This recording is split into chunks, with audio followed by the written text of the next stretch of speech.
Nat, Muy, Ya. lo tau nggak ada cerita rumah sakit gaib di Tulungagung? Enggak lagi gue. Kalau Tulungagung nggak pernah denger sih, Bi. Tapi setahu gue ada di Bandung. Di Bandung juga ada. Berarti kayaknya banyak banget ya. Nah, gue juga punya nih satu cerita tentang rumah sakit gaib. Tapi bedanya, ini kejadian di salah satu rumah sakit di daerah Jawa Tengah.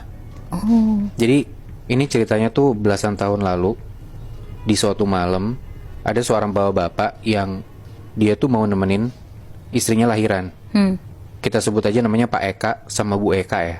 Oke. Di malam itu Bu Eka ini udah kontraksi, jadi udah bener-bener harus ngelahirin dalam waktu dekat lah. Dan dia harus cepet-cepet dilariin ke rumah sakit buat melahirkan itu. Oke. Nah, karena Pak Eka ini baru pindah ke Jawa Tengah, dia dinas di sana. Jadi dia terakhir kontrol untuk ke dokter tuh di tengah kota, jauh dari tempat dia dinas lah. Ya karena malam itu juga bisa dibilang darurat, nggak bisa tuh dia ke kota, takut nggak sampai kan.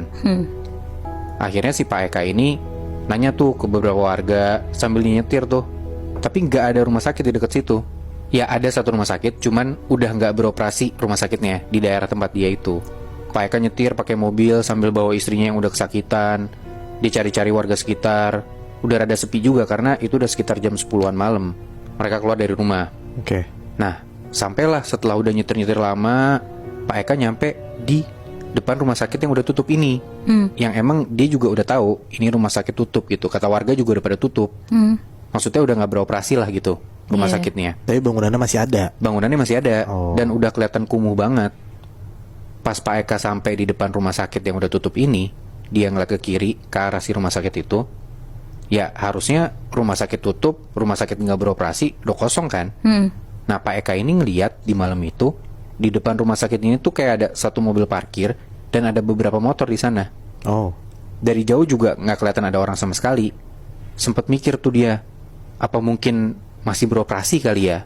Karena ngeliat istrinya juga udah makin kesakitan, dia coba deh masuk ke situ. Kali aja bisa kan, ketimbang dia harus nyari rumah sakit lagi jauh, takutnya istrinya nggak selamat juga.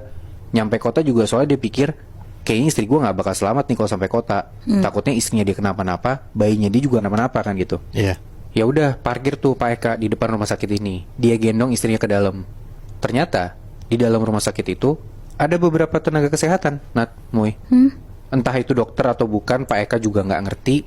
Pak Eka cuma bilang di situ, istri saya mau lahiran, tolong Pak cepet. Karena udah, ya dia udah ngeliat istrinya kesakitan banget, udah ngerintih, udah bener-bener pokoknya yang penting istri gue lahiran lah, dibantu gitu. Beberapa orang di dalam situ tuh di depannya Pak Eka itu kelihatan santai aja gitu, diem, tapi gerak ngebantuin istri.